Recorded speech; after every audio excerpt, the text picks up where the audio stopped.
अस्सलामुअलैकुम dear students, उम्मीद करता हूँ आप सब दोस्त खैरियत से होंगे, ठीक ठाक होंगे।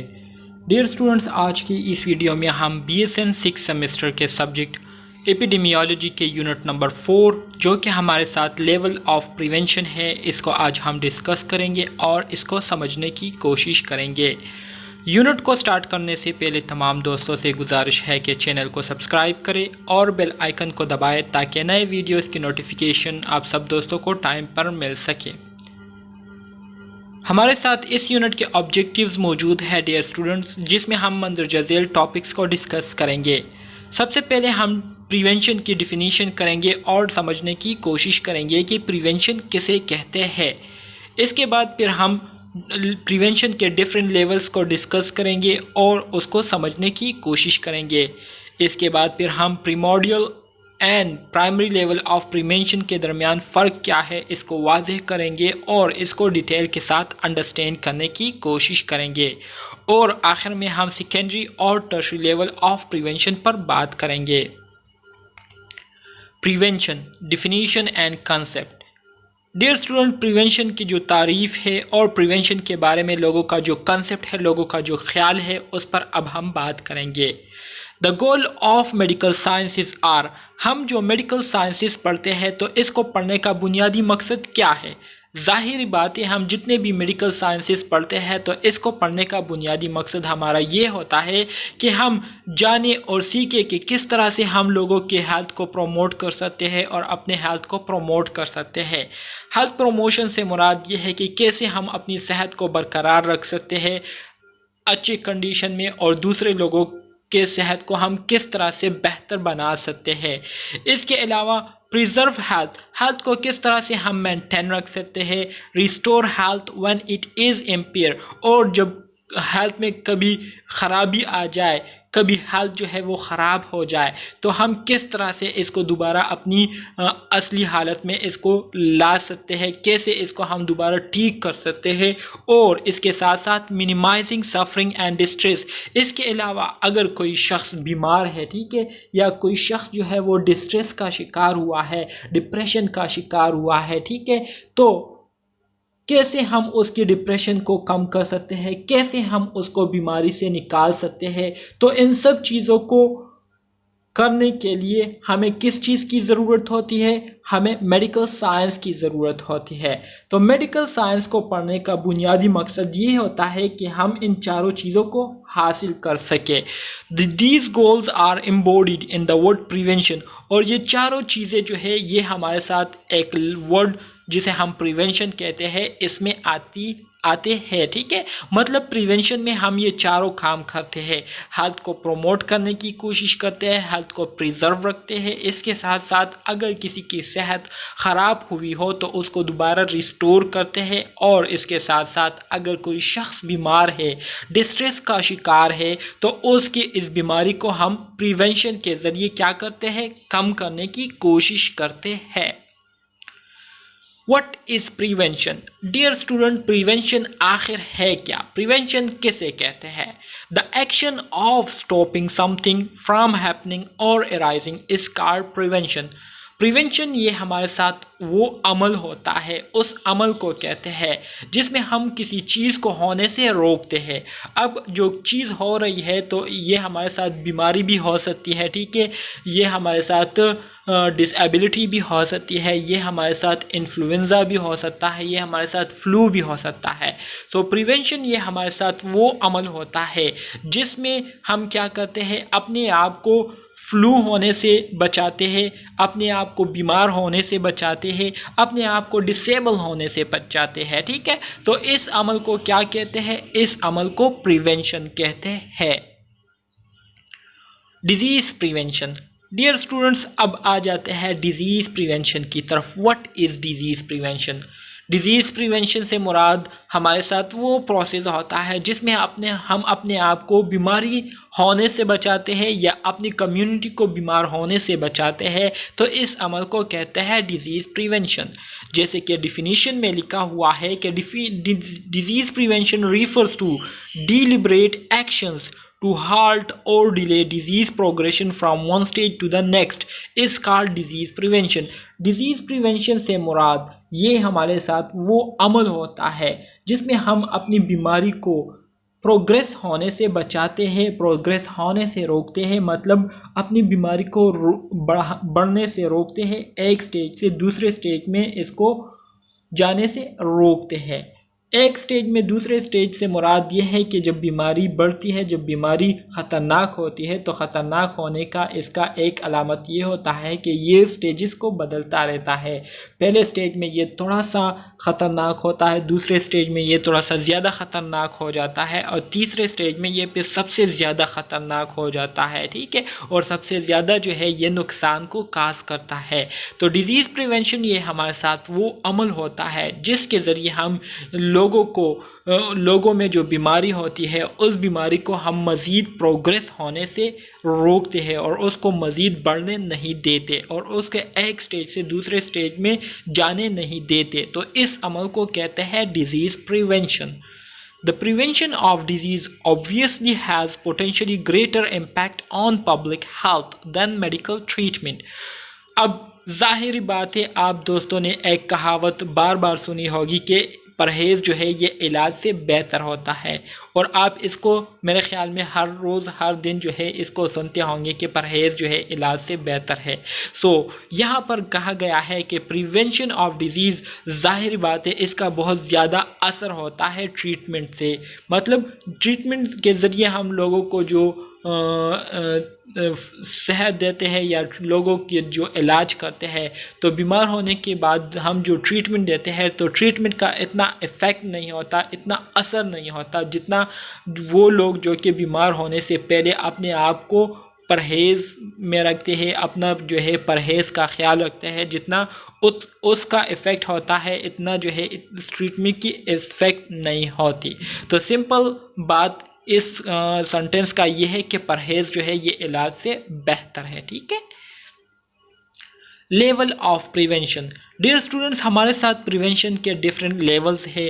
वैसे तो अगर हम देखें तो प्रिवेंशन के हमारे साथ 3 जो है मेजर लेवल है, जिसमें एक हमारे साथ primary level of prevention, secondary level of prevention and tertiary level of prevention होता है। लेकिन इसके अलावा हमारे साथ एक 4 लेवल ऑफ प्रिवेंशन अभी डिस्कवर हुआ है जिसको प्रिमोडियल प्रिवेंशन कहते हैं। हम इन चारों प्रिवेंशन पर डिटेल के साथ बात करेंगे, ठीक है। There are 3 level of disease prevention called primary, secondary and tertiary prevention. A 4th level called primordial prevention was later added. चौथा जो लेवल है हमारे साथ प्रिवेंशन का, जिसे हम प्रिमोडियल प्रिवेंशन कहते हैं, इसको अभी जो है ऐड किया गया है, ठीक है।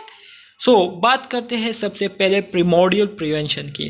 Primordial prevention, dear student, primordial prevention ये हमारे साथ डिजीज़ प्रिवेंशन की वो किस्म होती है जिसमें हम लोगों को और अपने आप को बीमारी के जो रिस्क फैक्टर है उस बीमारी के रिस्क फैक्टर से अपने आप को बचाते हैं, ठीक है।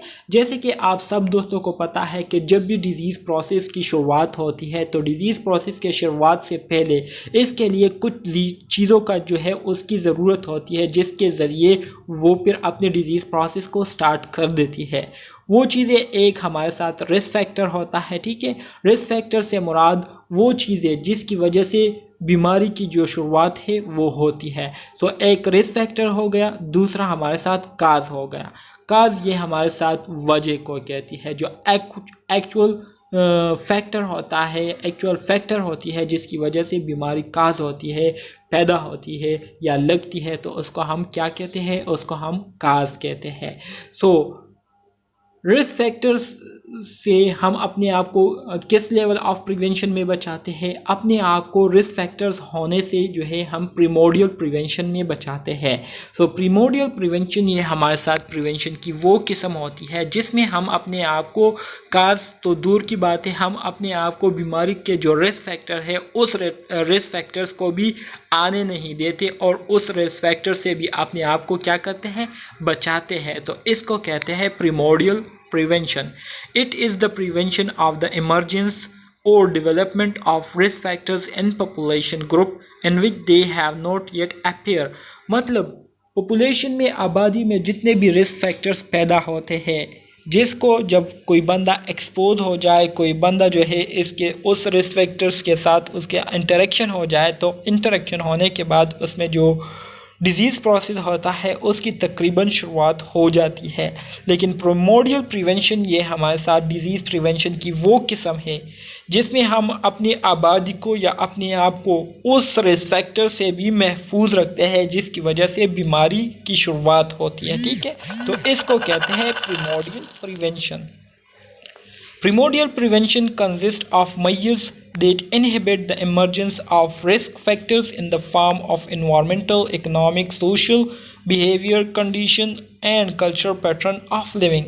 अब primordial prevention ये हमारे साथ उस measures पर, उन चीज़ों पर मुश्तमिल होता है जिसमें जो है, जिसकी वजह से जो रिस्क फैक्टर्स होते हैं उसकी जो क्या कहते हैं, उसकी जो डेवलपमेंट है या उसकी जो पैदावार है, तो वो रिस्क फैक्टर्स फिर पैदा नहीं होते। ठीक है, किस वजह से? प्रिमोर्डियल प्रिवेंशन करने की वजह से। ठीक है, और वो रिस्क फैक्टर्स जो है वो हमारे साथ इन्वायरमेंटल फॉर्म में भी हो सकता है, इकोनॉमिकल फॉर्म में भी हो सकते हैं, सोशल और बिहेवियर कंडीशन के फॉर्म में भी हो सकते हैं, और इसके अलावा कल्चर पैटर्न ऑफ लिविंग के लिहाज से भी हो सकता है। मतलब कुछ लोगों का जो रहन सहने का जो कल्चर होता है वो ऐसे होता है कि उसकी वजह से भी लोग जो है काफ़ी ज़्यादा बीमारियों का शिकार हो सकते हैं, काफ़ी ज़्यादा डिप्रेशन का शिकार हो जाते हैं। तो प्रिमोर्डियल प्रिवेंशन का ये काम होता है कि जब कोई बंदा प्रिमोर्डियल प्रिवेंशन को फॉलो करता है तो चाहे फिर जो भी हालत हो, तो वो बंदा जो है वो फिर उस चीज़ों की वजह से रिस्क फैक्टर से भी बचा रहता है। तो इसको कहते हैं प्रिमोर्डियल prevention. The main intervention in primordial prevention is through individual and mass education। अब प्रीमोडियल प्रिवेंशन के ज़रिए हम जो मेनली इंटरवेंशन करते हैं, लोगों को ट्रीट करते हैं या लोगों की क्या करते हैं, और लोगों को प्लान करते हैं, तो वो क्या करते हैं, इंडिविजुअल हर बंदे को हम क्या करते हैं, एजुकेशन देते हैं। ठीक है, इसके अलावा primordial prevention target whole population. Primordial prevention के ज़रिए हम पूरे पॉपुलेशन को क्या करते हैं, टारगेट करते हैं। इसके अलावा अगर हम प्राइमरी प्रिवेंशन को देखें, सेकेंडरी को देखें, तो हो सकता है कि उसको हम किसी ख़ास ग्रुप को टारगेट करें, लेकिन जो प्रिमोर्डियल प्रिवेंशन होता है इसमें हम पूरी आबादी को टारगेट करते हैं और पूरी आबादी को डिज़ीज़ काज होने से बचाने की कोशिश करते हैं। अब आ जाते हैं प्राइमरी प्रिवेंशन की तरफ। Primary prevention aim to prevent the disease from occurring. Primary prevention हम जितने भी करते हैं तो इसको फॉलो करने का जो बुनियादी मकसद होता है हमारा, वो यही होता है कि हम अपने आप को और अपनी कम्युनिटी को बीमार होने से बचाएं। ठीक है, so primary prevention seeks to reduce the frequency of new cases of disease occurring in the population. Primary prevention के ज़रिए हम अपने पॉपुलेशन में जितने भी न्यू केसेस होने वाले होते हैं, तो उस न्यू केसेस की जो तादाद है उसको हम क्या करते हैं, उसको हम कम करते हैं। And this is most applicable to person who are in the stage of susceptibility. अब प्राइमरी प्रिवेंशन ये ज़्यादातर उन लोगों के लिए फ़ायदेमंद होता है, ज़्यादातर उन लोगों के लिए जो है ये हेल्पफुल होता है और यूज़फुल होता है जो कि स्टेज ऑफ ससेप्टिबिलिटी में होते हैं। स्टेज ऑफ ससेप्टिबिलिटी से मुराद ये है कि वो लोग जिनकी जो इम्यून सिस्टम है वो कंप्रोमाइज़ हुई हो, ठीक है, वो पहले से थोड़े से बीमार हुए हो, जिसकी वजह से उनका जो इम्यून सिस्टम है वो वीक हो गया हो और उन पर मज़ीद बीमारियों का जो है अटैक होने का अंदेशा हो, या उन पर मज़ीद माइक्रो ऑर्गेनिज़म के अटैक होने का अंदेशा हो, उन पर मज़ीद माइक्रो ऑर्गेनिज़म के अटैक होने का ख़तरा हो। तो ऐसे लोग जब प्राइमरी प्रिवेंशन को फॉलो करते हैं, प्राइमरी प्रिवेंशन को क्या करते हैं, अपने अमल में लाते हैं, तो इस प्राइमरी प्रिवेंशन के ज़रिए ऐसे लोग जो है मज़ीद बीमार होने से बच जाते हैं। तो प्राइमरी प्रिवेंशन का बुनियादी मकसद ये होता है। ठीक है, it signifies intervention in the pre pathogenesis phase of disease और हेल्थ प्रॉब्लम। प्राइमरी प्रिवेंशन क्या करती है, प्राइमरी प्रिवेंशन हमें जो है बीमारी के लगने से पहले हमें जो है इलाज के बारे में बताती है और हमें हेल्थ से रिलेटेड जितनी भी प्रॉब्लम है उससे बचाती है। प्राइमरी प्रिवेंशन में be accomplish by measures of health promotion and specific protection. अब जो प्राइमरी प्रिवेंशन है तो इसको हम मंदरजा झेल चीज़ों के ज़रिए मुकम्मल कर सकते हैं, मंदरजा झेल कामों को करके। एक काम यह है कि हम हेल्थ प्रमोशन करें, मतलब हेल्थ के बारे में लोगों में अवेयरनेस को क्रिएट करें, लोगों को बताएं कि आपकी जो सेहत है उसकी कितनी अहमियत है, ठीक है। इसके अलावा उन्हें हम सिखाएं कि किस तरह से आप अपनी सेहत को बेहतर से बेहतर बना सकते हैं और अपने आप को बीमारियों से बचा सकते हैं। तो इसको कहते हैं हेल्थ प्रमोशन। इसके अलावा स्पेसिफिक प्रोटेक्शन से मुराद यह है कि अगर कोई बंदा जो है वो किसी बीमारी में पहले से मुब्तला हुआ है तो उस बीमारी के मज़ीद ख़तरनाक होने से उसको बचाने के लिए हम उसको स्पेसिफ़िकली क्या करते हैं, उसे टीचिंग करते हैं, उसे उसकी जो है काउंसलिंग करते हैं, उसे गाइड करते हैं। तो इसके ज़रिए फिर वो ख़ास तौर पर क्या होता है, प्रोटेक्टेड होता है, ठीक है। तो इसको कहते हैं specific protection. Health promotion. These strategies include health education and health promotion programs designed to foster healthier lifestyles and environmental health program designed to improve environmental quality।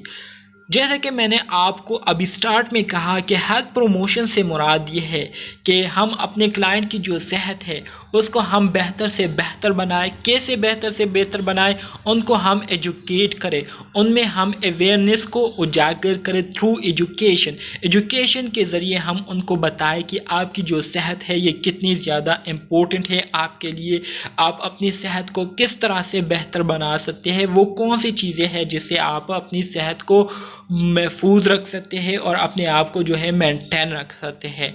तो ये हम किसके ज़रिए करते हैं, ये हम हेल्थ एजुकेशन के ज़रिए इस काम को सर अंजाम दे सकते हैं। इसके अलावा हेल्थ से रिलेटेड हम प्रोग्राम्स को क्या करें, प्रोग्राम्स को हम बनाएं जिसके ज़रिए हम लोगों को जो है उनको एजुकेट करें, उनमें अवेयरनेस को उजागर करें।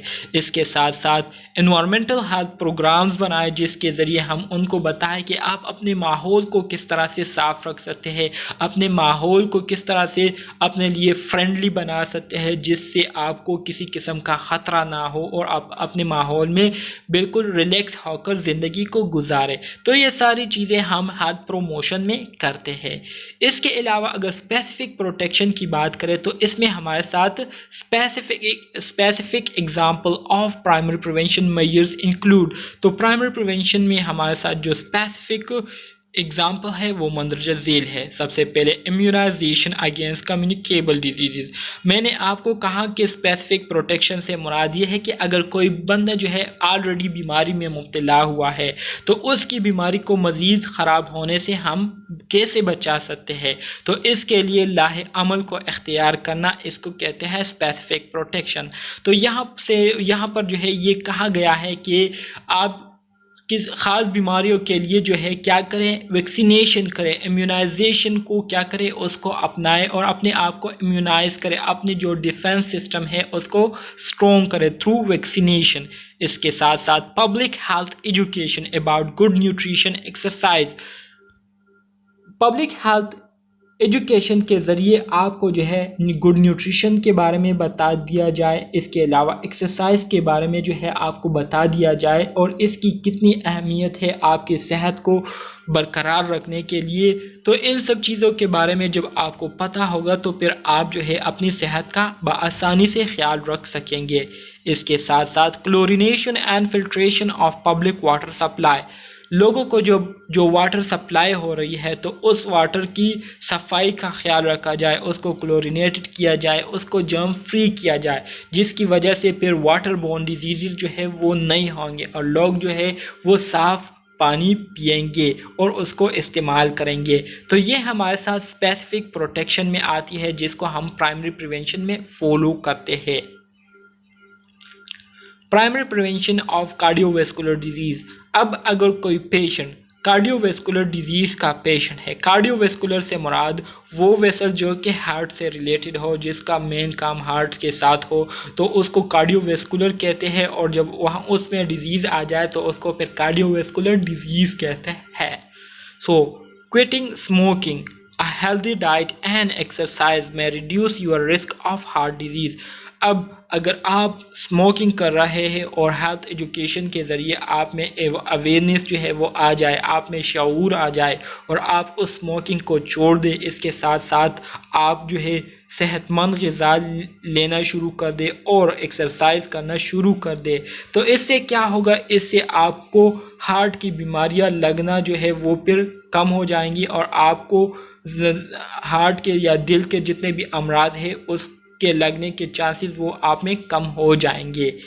प्लेग इन कोरोनरी आर्टरी, जब कोरोनरी आर्टरी में प्लेग जमा हो जाए तो उसकी वजह से फिर आर्टरी जो है उसके वाल्व जो है वो तंग हो जाते हैं, जिसकी वजह से ब्लड फ्लो फिर ठीक तरीके से नहीं होती और पेशेंट जो है वो हाइपरटेंशन का शिकार हो जाता है और इसी तरह से हार्ट अटैक का शिकार हो सकता है।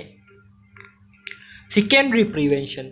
डियर स्टूडेंट्स, अब हम बात करेंगे सेकेंडरी प्रिवेंशन की कि सेकेंडरी प्रिवेंशन किसे कहते हैं और इसको हम स्पेसिफिकली किस चीज़ के लिए यूज़ करते हैं। Secondary prevention attempts to reduce number of existing cases in a population. Secondary prevention को फॉलो करने का बुनियादी मकसद ये होता है कि हमारी कम्युनिटी में या हमारे पॉपुलेशन में जो मौजूदा केसेस मौजूद होते हैं तो उस मौजूदा केसेस की जो तादाद है उसको हम क्या करते हैं, कम करने की कोशिश करते हैं सेकेंडरी प्रिवेंशन के ज़रिए। मतलब जो पेशेंट ऑलरेडी बीमार हो चुके हैं तो उन पेशेंट को हम प्राइमरी प्रिवेंशन भी देते हैं और इसके साथ साथ उनको सेकेंडरी प्रिवेंशन देना स्टार्ट कर देते हैं। मतलब उनको फिर हम मेडिकेशन देना स्टार्ट कर देते हैं और इसी तरह से जो मौजूदा केसेस होते हैं तो मेडिकेशन के स्टार्ट करने से वो केसेस जो है उसमें कमी आना शुरू हो जाती है और वो केसेस जो है कम होना शुरू हो जाते हैं। तो ये सारा काम हम सेकेंडरी प्रिवेंशन में करते हैं। मतलब यह है कि पॉपुलेशन में जो मौजूदा केसेस होते हैं उन मौजूदा केसेस की तादाद को हम कम करते हैं through secondary prevention. It is therefore, इसलिए most appropriate aim those in the stage of presymptomatic disease और the early stage of clinical disease. अब सेकेंडरी प्रिवेंशन इसको हम कौन से स्टेजेस में ज़्यादातर फॉलो करते हैं, ज़्यादातर इसको अप्लाई करते हैं, तो इसको ज़्यादातर हम stage of presymptomatic disease, मतलब जिसको हम सब क्लिनिकल स्टेज कहते हैं, जिसमें बीमारी जो है वो ऑलरेडी पेशेंट में होस्ट में मौजूद होती है लेकिन उस बीमारी के जो अलामात है वो अभी तक ज़ाहिर नहीं हुए होते। तो इस सेकेंडरी प्रिवेंशन को फॉलो करते हुए हम उस पेशेंट को उसके stage of presymptomatic disease में जो है उसकी बीमारी को हम क्या कर देते हैं, उसको शिकस्त दे देते हैं और उसकी बीमारी को ख़त्म कर देते हैं। या ऐसे लोग जिनको जो है बीमारी हो चुकी हो और अब उसके अलामात भी थोड़े बहुत ज़ाहिर हो चुके हो तो ऐसे पेशेंट के लिए हम फिर सेकेंडरी प्रिवेंशन मेथड को अप्लाई करते हैं और उनकी बीमारी को ख़त्म करने की कोशिश करते हैं। It purpose is to cure disease. अब सेकेंडरी प्रिवेंशन को फॉलो करने का, इसको जो है अप्लाई करने का बुनियादी मकसद यही होता है कि हम अपने पेशेंट की जो बीमारी है उसका हम इलाज करें और उसको उस बीमारी से आज़ाद कराएं। स्लो इट प्रोग्रेशन, उसको जो बीमारी हुई है तो उस बीमारी का जो फैलना होता है या उस बीमारी का जो मज़ीद ख़तरनाक होने का जो स्पीड होता है उसको हम सेकेंडरी प्रिवेंशन के ज़रिए स्लो डाउन कर लेते हैं और reduce it's impacts on individual और कम्युनिटी। और इसके जो असरात होते हैं उस बीमार पेशेंट पर या उस कम्युनिटी पर जहाँ पर ये बीमार लोग रहते हैं तो इस असरात को हम सेकेंडरी प्रिवेंशन के ज़रिए क्या कर देते हैं, रिड्यूस कर देते हैं, इसको कम कर देते हैं। Secondary prevention focuses on early detection and Swift treatment of disease. मतलब इसका ये है कि जब पेशेंट बीमार हो जाता है तो बीमारी के साथ वो जब क्लिनिक आता है तो उसके लिए हम कुछ टेस्ट करते हैं।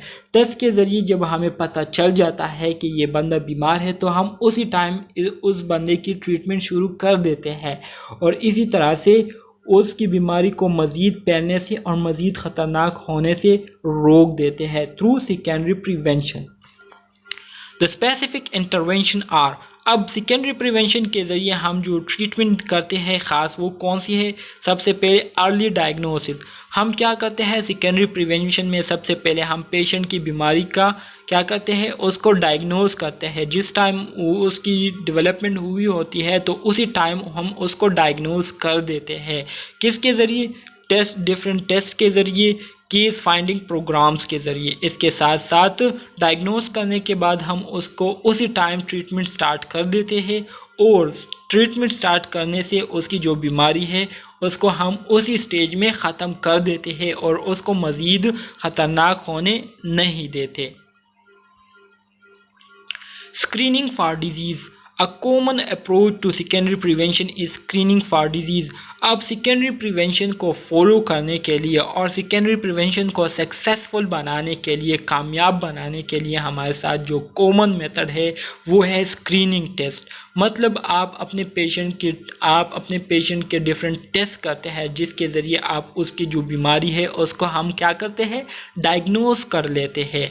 It is search for unrecognized disease or defect by means of repeat applied test, examination or procedure in apparently healthy population। ठीक है, अब जो स्क्रीनिंग फॉर डिजीज़ करते हैं तो इसका बुनियादी मकसद ये होता है कि इसमें हम अपने जो पेशेंट होते हैं तो उनका हम डिफरेंट ब्लड टेस्ट करते हैं। ठीक है, स्क्रीनिंग टेस्ट करते हैं, लैब टेस्ट करते हैं जिसके ज़रिए हम उसकी बीमारी को उसके स्टार्टिंग पॉइंट में ही डायग्नोस कर देते हैं और इसी तरह से उसकी जो मेडिकल ट्रीटमेंट होती है या मेडिसिन ट्रीटमेंट होती है उसको स्टार्ट कर देते हैं उसी टाइम, जिसकी वजह से उसकी बीमारी मज़ीद नहीं बढ़ती और उसी स्टेज पर जो है उसकी बीमारी दोबारा रिवर्स हो जाती है, ख़त्म हो जाती है।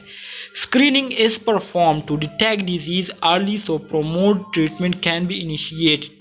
ठीक है, सो स्क्रीनिंग को हम इसलिए परफॉर्म करते हैं ताकि हम बीमारी को शुरुआती जो स्टेजेस होते हैं उसमें ही उसको डायग्नोस कर ले, उसको डिटेक्ट कर ले, मालूम कर ले।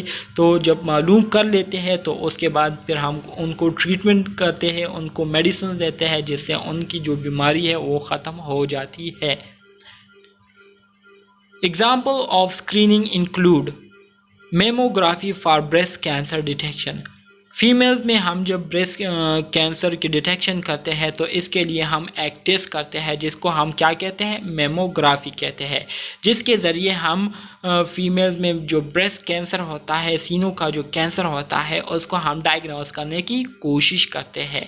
इसके अलावा ग्लूकोमा के लिए हम आई टेस्ट करते हैं, occult blood test, colorectal cancer के लिए हम ऑक्लूड ब्लड टेस्ट करते हैं। इसके अलावा सर्वाइकल कैंसर के लिए हम पंप या पेप स्मीयर टेस्ट करते हैं। इसके अलावा प्रोस्टेट स्पेसिफिक एंटीजन टेस्ट जो है ये हम प्रोस्टेट कैंसर को डायग्नोस करने के लिए करते हैं। ठीक है, प्रोस्टेट कैंसर को डायग्नोस करने के लिए हम PSA करते हैं। PSA stand for prostate specific antigen test.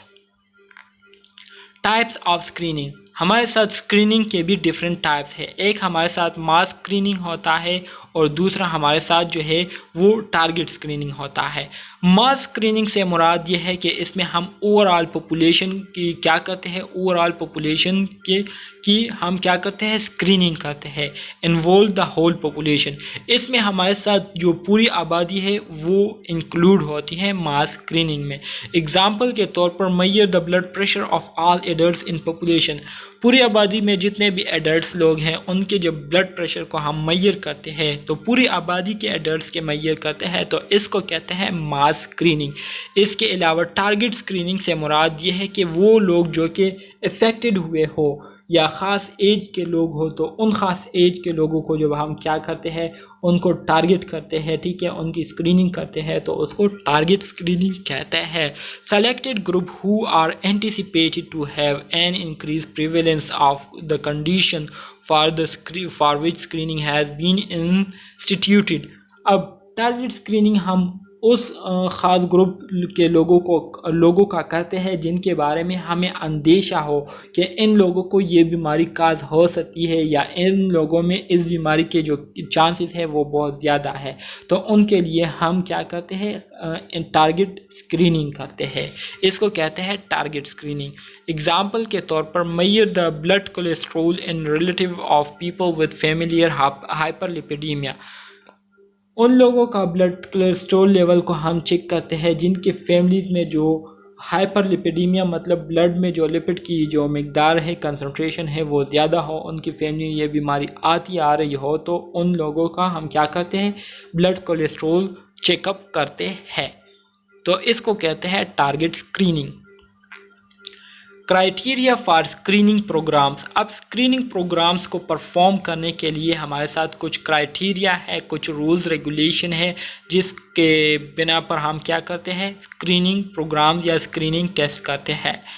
There are World Health Organization guidelines for deciding when screening is appropriate drawn up by Wilson and Younger in 1968 में विल्सन एंड जंगर ने world health organisation guidelines के मुताबिक जो है screening या test को करने के लिए एक गाइडलाइन पेश किया है, एक लिमिट बताया है, जिसके बाद अगर लोगों में वो लिमिट्स तक वो बातें आ जाए, वो निशानियां मौजूद हो, तो आप उसकी जो है टेस्ट कर सकते हैं। तो वो गाइडलाइंस क्या है उसको अब हम पढ़ेंगे।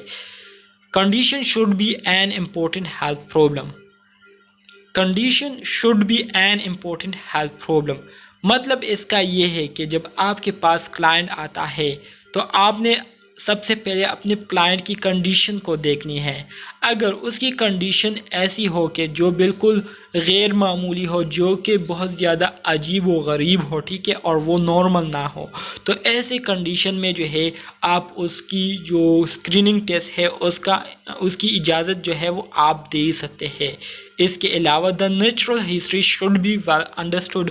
उसकी बीमारी का जो नेचुरल हिस्ट्री है उसको जो है आप अच्छी तरह से समझ गए हो, तो फिर आप उसके लिए टेस्ट ऑर्डर दे सकते हैं। There should be a detectable early stages.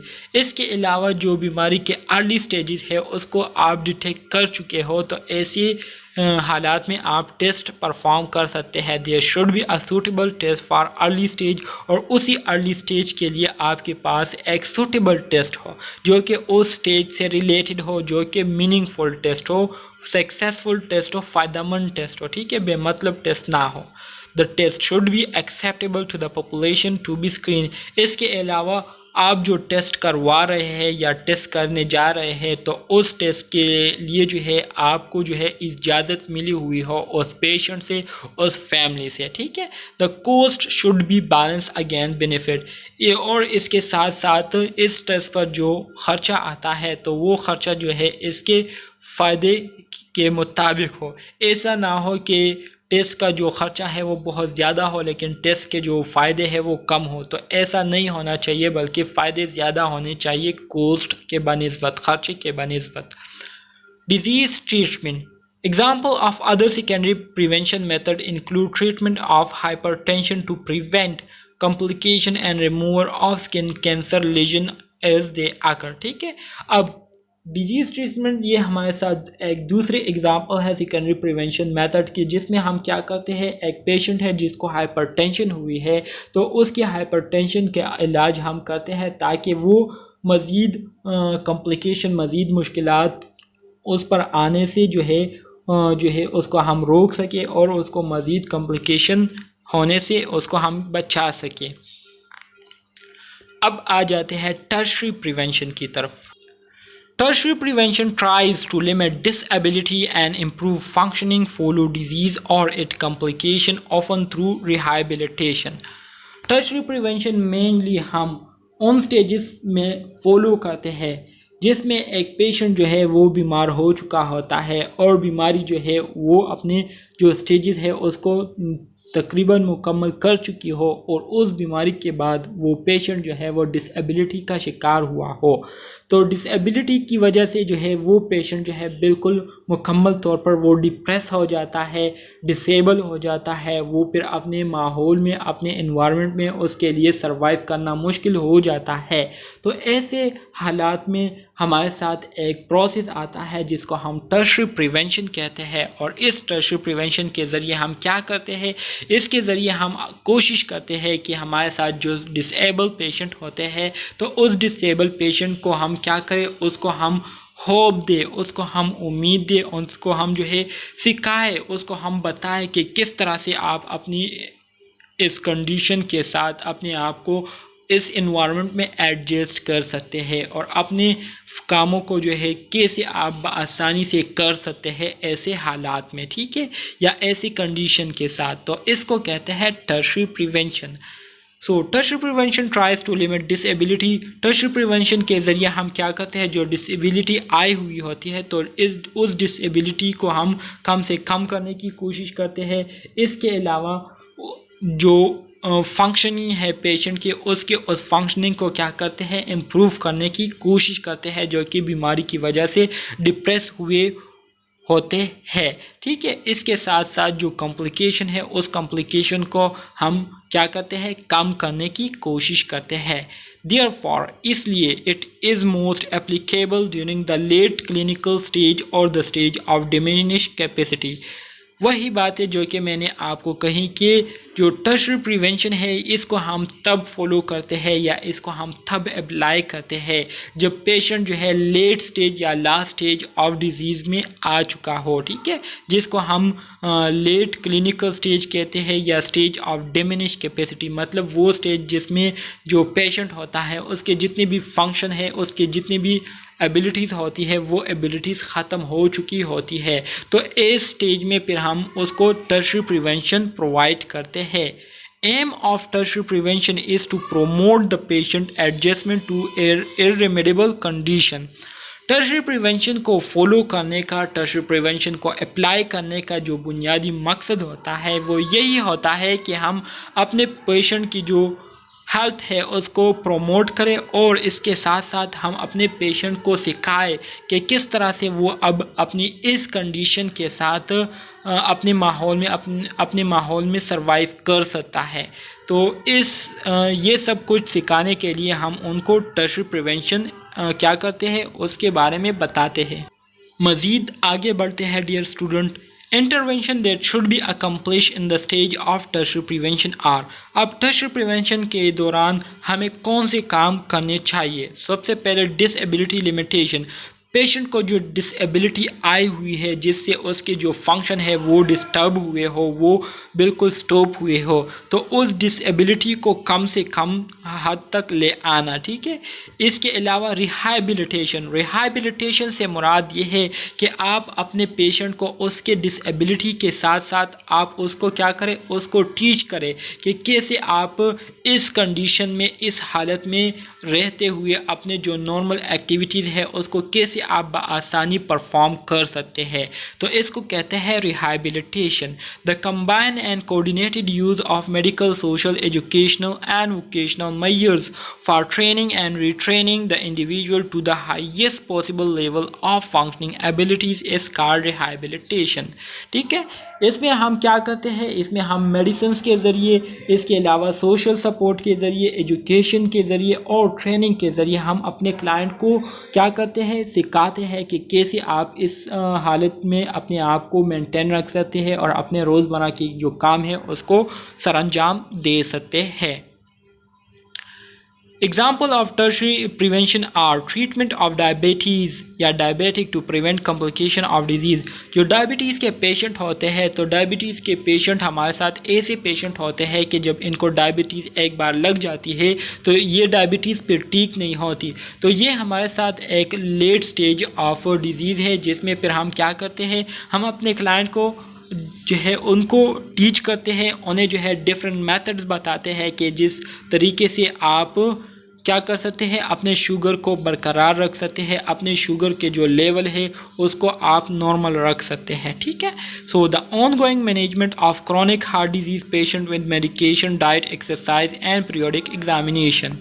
इसके अलावा अगर कोई पेशेंट जो है वो क्रॉनिक हार्ट डिजीज़ का शिकार हुआ है तो उसके लिए हम ऐसे मैनेजमेंट को क्या करेंगे, उसको प्लान करेंगे जिसके ज़रिए उसकी जो क्रॉनिक हार्ट डिजीज़ कंडीशन है वो मज़ीद लास्ट स्टेज में ना जाए और मज़ीद उससे कोई कॉम्प्लिकेशन जो है वो पैदा ना हो, बल्कि वो उस डिज़ीज़ के साथ अपने रोज़मर्रा के जो काम है उसको परफॉर्म कर सकता हो। The combined and coordinated use of medical, social, educational and vocational measures for training and retraining the individual to highest possible level of functional ability is called rehabilitation. Rehabilitation में क्या क्या आती है? Rehabilitation में हम medical rehabilitation हम उनको देते हैं। medical से मुराद ये है कि हम उनको क्या करते हैं, हम उनको मेडिसिन्स देते हैं। मेडिसिन्स के बारे में हम उनको बताते हैं कि कौन से मेडिसिन्स आपने अब यूज़ करने हैं और कौन से यूज़ नहीं करने। इसके अलावा वोकेशनल रिहैबिलिटेशन उनको देनी है। सोशल रिहैबिलिटेशन के आप माशरे में ऐसे हालात में कैसे रह सकते हैं, कैसे अपने आप को एडजस्ट कर सकते हैं माहौल में इस कंडीशन के साथ। इसके साथ साथ साइकोलॉजिकल रिहैबिलिटेशन से मुराद ये है कि उनकी जो साइकी है, उनका जो माइंडसेट है, उसको हमने क्या करना है, उसको हमने चेंज करना है और उसको हमने एडजस्ट करना है, जिसके मुताबिक फिर वो अपनी ज़िंदगी को बग़ैर किसी कॉम्प्लिकेशन के गुजार सकता हो। Level of prevention. The natural history of disease and the level of prevention are closely linked. When, where and to whom apply level of prevention. कब, किधर और किस को जो है लेवल ऑफ प्रिवेंशन अप्लाई करना चाहिए। Clinical course of disease, pre and post disease, इसको जो है मैंने यूनिट 3 में काफ़ी डिटेल के साथ जो है इस ग्राफ को मैंने डिस्कस किया हुआ है। अगर किसी को इस ग्राफ की समझ नहीं आती तो वो यूनिट 3 के पार्ट 2 को देख सकता है, वहाँ पर मैंने इसको काफ़ी डिटेल के साथ डिस्कस किया हुआ है। ये सारे ग्राफ जो है मैंने डिस्कस किए हुए हैं, तो इसको जो है आप देख सकते हैं, लेकिन यहाँ पर मैं आपको जो कुछ पॉइंट है वो बता देता हूँ। प्रीमोडियल प्रिवेंशन से क्या होता है, इससे alter societal structures and thereby underlying determinant. Primordial prevention करने से ये होता है कि जो माशरती स्ट्रक्चर होता है, माशरे का जो स्ट्रक्चर होता है वो भी चेंज हो जाता है, और इसके साथ साथ जो फैक्टर्स होते हैं जिसकी वजह से बीमारी की शुरुआत हो सकती है तो वो भी चेंज हो सकते हैं। Primary prevention alter exposure that lead to disease. Primary prevention करने से जो है वो फैक्टर जो है वो चेंज हो सकते हैं या चेंज हो जाते हैं जिसकी वजह से बीमारी काज होती है। Secondary prevention detect and treat pathological process at an earlier stage when treatment can be more effective. Secondary prevention में हम क्या करते हैं, सेकेंडरी प्रिवेंशन में सबसे पहले हम बीमारी को उसके अर्ली स्टेजेस में डिटेक्ट कर लेते हैं, और डिटेक्ट करने के बाद फिर हम उसकी ट्रीटमेंट स्टार्ट कर देते हैं, जिसकी वजह से वो ट्रीटमेंट काफ़ी ज़्यादा इफ़ेक्टिव होता है और लोग बीमारी से बच जाते हैं। टर्शरी प्रिवेंशन में हम क्या करते हैं, prevent relapses and further deterioration by follow up care and rehabilitation. Tertiary prevention में हम लोगों को मज़ीद ख़राब होने से बचाते हैं, और जो ख़राबी उनमें आई हुई होती है तो उसके साथ साथ वो अपनी ज़िंदगी को कैसे एडजस्ट कर सकता है, इस बारे में हम उनको टर्शरी प्रिवेंशन में बताते हैं।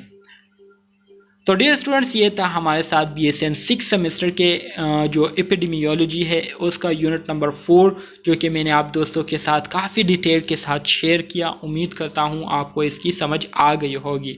इंशाल्लाह नेक्स्ट वीडियो में मिलेंगे, तब तक के लिए अल्लाह हाफिज़, और चैनल को ज़रूर सब्सक्राइब करिए। Prevention is better than cure.